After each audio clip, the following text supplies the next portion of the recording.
Alright, everybody ready? Yes, sir. Right. Okay, we're on our way.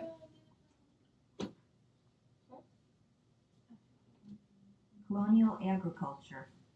In colonial times, 95% of the people followed what Benjamin Franklin called the husbandry of corn and cattle, that is, farming. Indian corn, which the natives taught Jamestown and Plymouth settlers to raise, became a staple crop in all the colonies. But there was no money in corn because each colony raised its own supply. To make money from farming, the colonists had to raise a crop they could sell in other colonies or in Europe. The first great American money crop was tobacco. It has been said that the history of Virginia is the history of tobacco. The crop saved the Jamestown settlement from ruin and proved so profitable it was grown everywhere the climate would permit, even in the streets of Jamestown. In Virginia, North Carolina, and Maryland, it actually served as money. Southern colonists brought their supplies from England and even paid the salaries of governors and clergy with tobacco. The method of raising tobacco greatly affected Southern living, particularly in Virginia. By the 18th century, the small farms along the coast had largely given way to the great plantations. Some Virginia planters owned thousands of acres of land. They needed it because tobacco soon used up the richness of the soil, and there was no fertilizer then. When part of the plantation land became too poor to grow tobacco, the planters let it lie idle and used other land.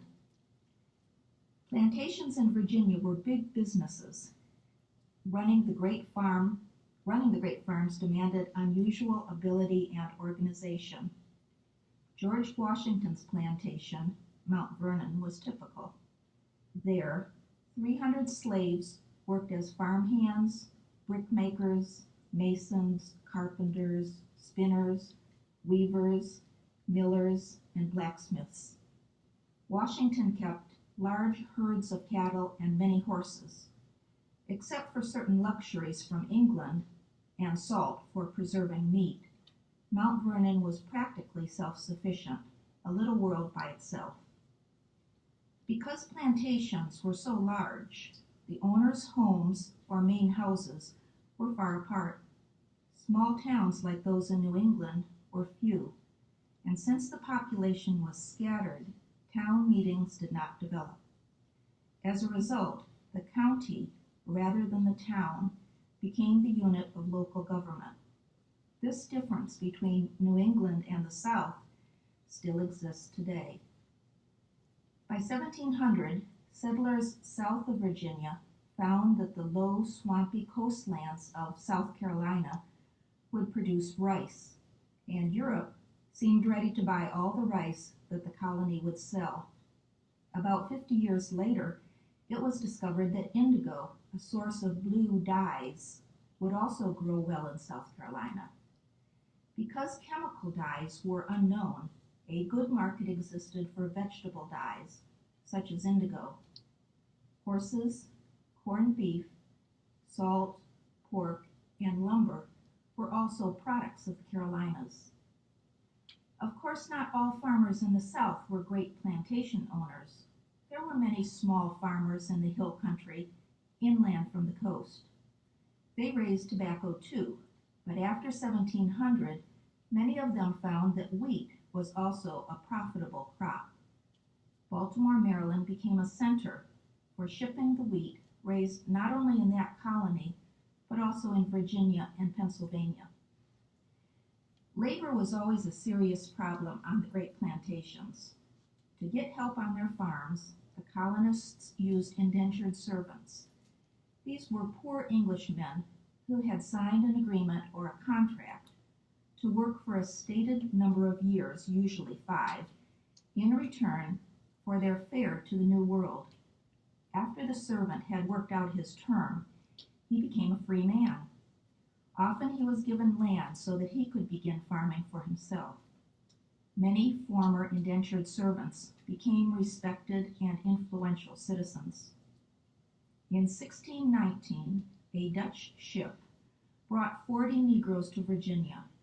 The government bought their services not as slaves, but as indentured servants. The Negro population was increased very slowly. In 1649, when the white population was 15,000, there were only 300 Negroes in Virginia. Actual slavery was not even mentioned in Virginia law until 1656, and not officially recognized until 1661. Slavery, however, was not confined to the South. By 1775, there were slaves in all the colonies. In the middle colonies of Pennsylvania, New Jersey, and New York, the soil was unusually rich. Farmers could raise wheat on the same land year after year and still manage to get good crops. So wheat and flour soon became their chief exports. The land produced 25 or 30 bushels an acre, which was more than farmers in England could expect. In addition to wheat, middle colony farmers raised corn, barley, rye, and oats.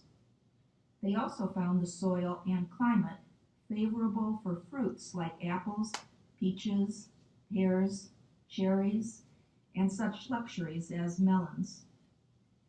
In New York, particularly in the Hudson Valley, the first Dutch settlers had started the custom of cultivating large estates. Elsewhere in the middle colonies, most of the farms were small. The average owner worked on his own land. There were a few slaves, but free labor was the rule. Young men could work at home or for their neighbors without loss of social standing. The ordinary farmer in Massachusetts did not have land like that in Pennsylvania, which could yield good crops year after year with little attention. In New England, most of the land was rocky and the soil thin. Poor land demanded more work than good land, and hired labor was expensive. Therefore, New England farmers kept their holdings down to what they could cultivate themselves. The average farm was small, varying from 10 to 100 acres. Neither climate nor soil favored slavery. Using slave labor on New England farms simply will not pay. On their land, Yankee farmers raised oats, barley, and rye, in addition to wheat and corn. They grew the Indian vegetables, pumpkins, squash, beans, as well as food crops from England, such as carrots, turnips, and peas. Fruit trees, such as apples, usually did well. The New England farmer was self-sufficient. He kept 1 or 2 horses and a yoke of oxen. These drew plows, dragged wood, and did other jobs. 10 or 15 head of cattle and a few hogs provided meat. Possibly the farmer kept a few sheep, which were raised for wool and meat. He made his own butter and cheese, killed and salted his own meat, did his own tanning, cut his own fuel from his own farm. He could provide himself with practically all necessities except a little iron and luxuries such as sugar, coffee, tea, and rum. New England farms, as a rule, surrounded small towns, which were the unit of local government. Towns were organized by groups of settlers who received a grant of land from the government. They divided this land to suit themselves. Each settler was given a share of meadowland for raising grass, a portion of good tillage land for general farming, some upland pasture, and a stretch of woodland. With this arrangement, each farmer had as good a chance of success as his neighbor. Many of the farmhouses in New England were grouped around a village green, or common, close to the settlements. The famous Boston Common still exists as an interesting memorial to this old village arrangement.